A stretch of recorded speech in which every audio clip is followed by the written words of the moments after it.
एक cold blooded murder है, सुनियोजित तरीके से हत्या की गई है। दो पढ़ने वाले लड़के हैं, नाबालिग लड़के हैं, दोनों को वहाँ रख दिया, 2 जेल में, 4 बचे 5 बच्चे थे, एक मार दिया गया। इन लड़कों को भी किसी न किसी बहाने मार दिया जाए। 2-3 बिंदुओं पर लोगों को विचार करना होगा अगर देश में लोकतंत्र को जिंदा रखना है तो। आपको याद होगा कि जो इलाहाबाद में पहले घटना हुई थी, बहुत दुखद घटना थी। उस वक्त मुख्यमंत्री ने ये कहा था कि हम मिट्टी में मिला देंगे, यही था वो एक तरीके से आदेश था मुख्यमंत्री का। और कुछ मुख्यमंत्री के जो बहुत निकट के अधिकारी हैं, जो स्वयं माफियाओं के साथ व्यापार कर रहे हैं और ठेकेदारी कर रहे हैं, उन्हीं के हाथ में ये सब करना है। ये उस पर अमल करना शुरू कर दिया। अतीक अहमद ने सुप्रीम कोर्ट में याचिका की, आपको याद होगा, कि पुलिस की अभिरक्षा में उनकी हत्या की जा सकती है, इसलिए मेरी सुरक्षा का इंतजाम किया जाए। लेकिन सुप्रीम कोर्ट ने कोई राहत दी नहीं अतीक। तो मुख्यमंत्री का ये हुक्म कि मिट्टी में मिला देंगे, ये फरमान था। सुप्रीम कोर्ट से ये कहने के बाद भी कि पुलिस सुरक्षा में उनकी हत्या हो सकती, कोई राहत नहीं मिली, तो फिर लोग समझ गए कि अब चाहे जा मार दीजिए, कुछ होने वाला है ही नहीं। जो मारने वाले हैं उनका कुछ बिगड़ने वाला नहीं।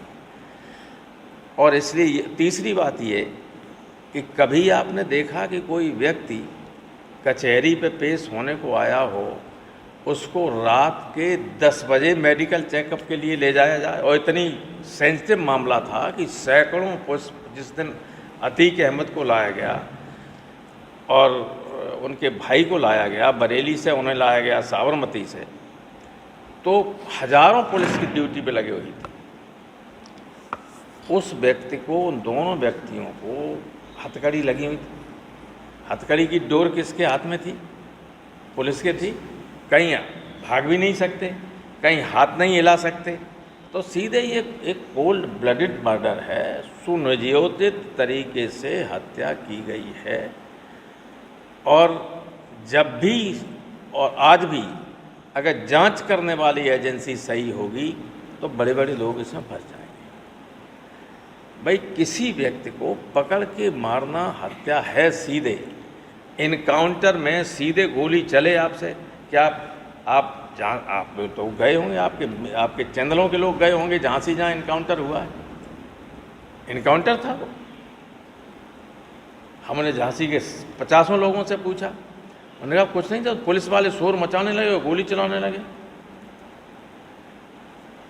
सारे लोग जानते हैं इलाहाबाद में और दिल्ली में जानते हैं कि दिल्ली से लोगों को पकड़ लिया गया था कई दिन पहले और रखे हुए, तो कैसे मारा गया उस पर हमें नहीं जाना। लेकिन जो कुछ हो रहा है, ऐसा हिस्ट्री में उत्तर प्रदेश में पहले कभी नहीं हुआ, कभी भी नहीं हुआ। ये लोकतंत्र के खात्मे की तरफ जाने वाला रास्ता है। क्योंकि केवल राजशाही में ऐसा होता था कि राजा जो हुक्म करे वही कानून, वही न्यायपालिका, वही कार्यपालिका और वही विधायिका, वही कानून, वही आदेश, वही सारी चीज़ें एक ही आदमी बात है। उसी तरफ जा रहा है देश। तो अगर डेमोक्रेसी को लोगों को बचाना होगा, और ये तो मैं सच कहूँ, मीडिया ट्रायल की वजह से ही मारा गया थी। जितने केस बता रहे हैं, अभी एक केस में सजा हुई है, किसी केस में अतीक अहमद दोष सिद्ध नहीं हुआ, किसी केस में, एक में भी। रोज़ फर्जी सैकड़ों मुकदमे लोगों के खिलाफ लिखाए जाते कि नहीं लिखाए जाते? लिखाए जा रहे हैं, तो संख्या बढ़ जाती। अतीक अहमद 89 में, 91 में, 93 में इंडिपेंडेंट MLA जीते, 96 में या 95 में समाजवादी पार्टी से MLA हुए, 14वीं लोकसभा में समाजवादी पार्टी से फूलपुर से MP हुए। तो ये तो था नहीं कि साहब गुंडा और बदमाश सब चुनाव जीत जाते। 3 बार तो किसी पार्टी ने निर्दलीय चुनाव जीता था, रिकॉर्ड 3 बार लगातार जीते, 89, 91, 93। उसके बाद समाजवादी पार्टी जीते, समाजवादी पार्टी से लोकसभा, जब लोकसभा में वो जीत के आए थे अतीक अहमद, तब मैं लोकसभा का सदस्य था। 37 हमारे MP थे, मैं समाजवादी संसदीय दल का नेता था, 5-4 साल वो हमारे साथ MP रहे। तो है, लेकिन अब मीडिया ने गैंगस्टर और फलाना ये सब बना दिया, तो कभी कभी कुछ घटनाएं हो जाती बड़े बड़े लोगों से। यहाँ ऐसे ऐसे बड़े बड़े पदों पे लोग बैठे हुए हैं जो बम फेंक के 10-10, 15-15 लोगों को मरवा दिया, आप सब जानते। तो कोई नहीं कहता गैंगस्टर है। कर चलो ठीक है, अतीक के डिफेंस में मैं कुछ नहीं कह रहा हूँ, लेकिन किसी भी व्यक्ति को भारत का संविधान और कानून पकड़ के मारने की इजाज़त नहीं देता है। अतीक के लड़के को मारा गया, अतीक और उनके भाई, जो भाई भी MLA रहा, भाई भी 2 बार MLA रहा इलाहाबाद, अशरफ, तो कर दी गई सुनिश्चित तरीके से। अब देखें मुख्यमंत्री कितनी जांच करवाते हैं, किनको दोष दंडित करवाते हैं। अब इसमें तो कह नहीं सकते हैं कि साहब अच्छा हुआ। कल परसों लड़का मारा गया था तो बधाई दे रहे थे पुलिस को। अब लोग सोच रहे थे शायद इसमें भी बधाई दें, मारे गए अतीक, तो अभी तो बधाई दी नहीं। ये पता चला है कि कोई कमीशन बना दिया है जांच करने के लिए, तो ये है। लेकिन ये बहुत दुर्भाग्यपूर्ण है।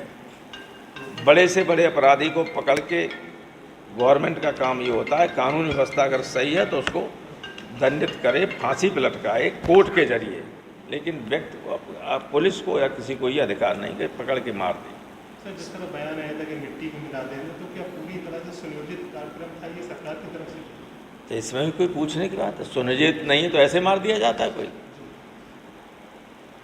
अभी तो अतीक के 2 लड़के बंद और हैं जेल में, और 2 पुलिस किसी